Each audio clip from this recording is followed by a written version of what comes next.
the whole thing. Yeah, they hadn't been in a whole bunch of fights. They set up wasn't real nice. Both of them susceptible to a left or an uppercut. See, what does your wife say to you? Let me check your setup. Let me check your setup. Make sure you're ready for it. Yes, sir. Let me check your setup. I can't have no chump walking with me in the subway. Let me see your setup. Let me see your setup. Make sure you can defend me. Time for stories to start your morning, brought to you by the unexpected energy of ExxonMobil. Warriors took down the Rockets last night, 115-109, to take a 2-0 series lead.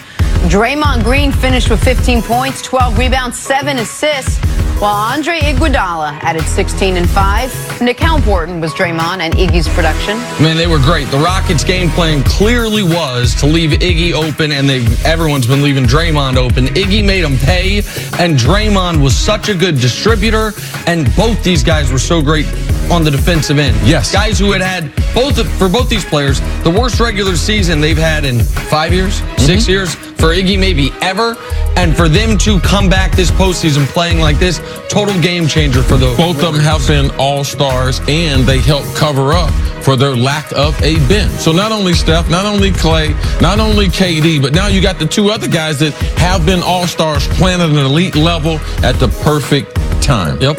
All right, Celtics-Bucks, game 2 last night. The Greek Freak returned to his MVP form, pouring in a game-high 29 points and 10 rebounds.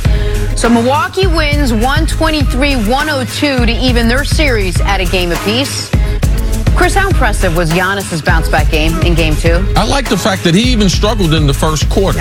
As far as field goal percentage, not shooting a great percentage, 0 for 3 for the first quarter, I think 3 for 8 in the second quarter. But he stayed on the attack, getting to the free throw line, accumulating those fouls so his teammates. So ultimately, it's going to help the team. And then he caught fire in the third quarter. Looked like the Giannis that we had seen during the regular season. Attack, and played through the contact. Wasn't trying to double clutch like in Game 1. No, just send me to the free throw line. Took 18 free throws in this game. And the other element, these two games, Giannis has not been shy to shoot the three. I think he's 5 of 10 from 3 in these two games. If he can just make 1 out of 3 3-point attempts, it makes him so much more difficult to guard. And he's showing Boston, you leave him wide open, he'll take them. He said he's going to open up a school, get Ben Simmons to sit in the front row. Yeah, just shoot him. If you're that open, kid, shoot. I get you started, CC. Okay. Back here with Antoine Walker, talking Rockets, Warriors. Scary moment early on in this one as James Harden gets whacked in the eye by Draymond Green. He'd leave with a lacerated eyelid, but return later on. Though his 29-point effort, not enough. Warriors win this one, 115-109. They take a 2-0 series lead. Here is James Harden on how the injury affected his night. You had trouble with your vision on the court? Can't see nothing. Whooped out. Barely can see. I'm sorry, what? I barely can see. I can't hear you. Got you good. Barely can see. Oh, barely can see. Yeah. Were you able to get any relief from drops or anything else that they might? Yeah, they put a couple drops, Man, he whooped out over here. He looked like Thriller. couple drops that help it, numb it a little bit. But I mean, just all the lights was blurry. All right, Antoine, an injury like this, how concerned are you with his eye, to how this team is going to fare moving forward against the Warriors? Never had an injury like that, so I can't really comment on the injury itself, but hopefully he's fine. You would hate for them to have to miss a game or wear some glasses, something that's going to, maybe throw him off from his normal, routine of being able to see the basketball and make plays. But I thought he played great when he came back in. I thought it didn't affect him that much. Obviously, I think if they win, he may not be in that press conference saying, I can't see, I can barely see, because obviously he started to have some gestures after he made some shots and got it going there in the second half, and they got closer into the game. So I believe he's going to be fine. This is a durable guy. This guy plays, this guy wants to play 82 games. He's not a guy that sits out, so I don't think he's going to miss any games, and the 3-day rest is going to be great for him too as well. Yeah, I'm more concerned about what are we going to see from the Houston Rockets as far as how they defend Andre Iguodala, what they're going to do with Draymond Green, because these guys have been the difference. I believe he's going to be okay.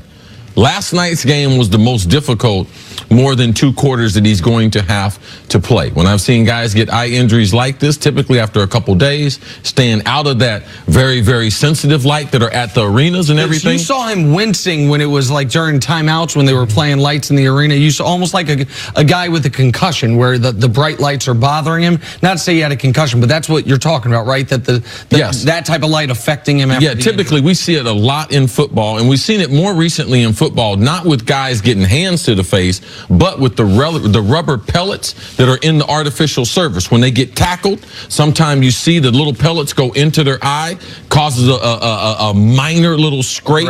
Yeah, and that's why you see guys wear the shields in the NFL, is to prevent those things. So I think because of the rest, because of the time off, last night will be the most difficult, and he will adjust to it. Harden will be okay. It's what Houston's going to do, because now the task is, how do they win 4 games of the 5? Yep. All right? How do they do that? And that's more important, that I believe, than Harden. And I just don't believe they're going to have the answers for Golden State. The way Golden State is playing defense, they are fully engaged championship mode. Listen, the best shot Houston has, if we're being honest here, is that Golden State, look back a few years, last playoff series they lost to LeBron and the Cavs in 2016. Golden State beat that Cavs team by 20-plus in each of the first 2 games. They were annihilating them on the defensive end.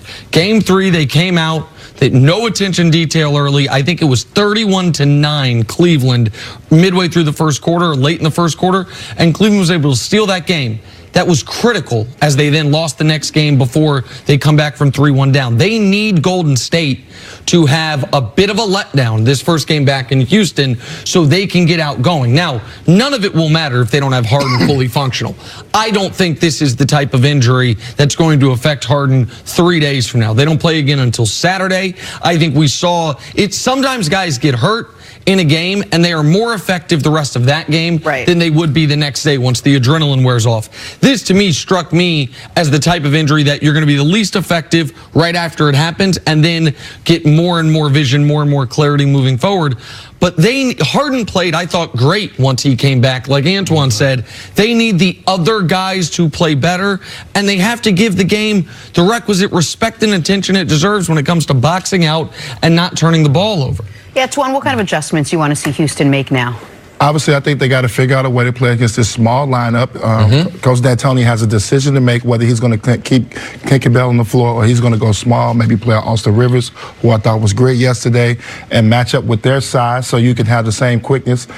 But they have to make some adjustments, and they force their hand. Now, the Houston's going to have to figure it out, because I thought Golden State did a terrific job in the 4th quarter of getting the ball out of James Harden's hand and making him a passer.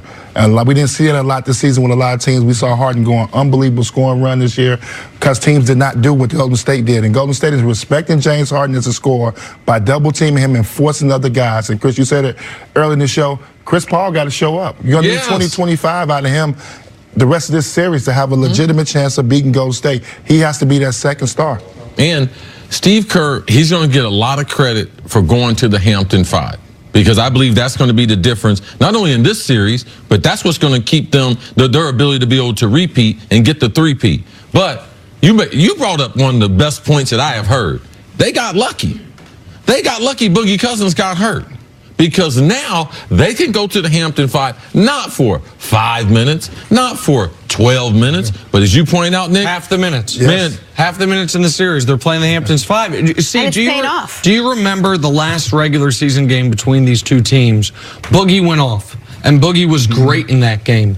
And I said that while the Rockets wanted to win that game because they were fighting for seeding and because maybe Golden State could fall to the 2 line, that if they had to lose, they lost in what I thought from Houston's perspective was the best way possible, which was Golden State seeing Boogie play well. And gaining confidence. Boogie seeing himself play well against the Rockets. I think you were here when we were talking about it.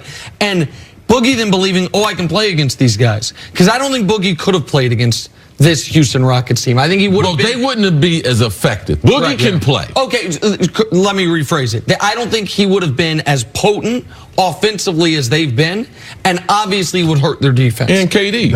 Right, and so there'd be so many, because KD all of a sudden is giving you legitimate rim protection when Iggy is playing at a level offensively that I didn't think he had left in him after seeing him in the regular season, and Draymond's back to doing all these Draymond things.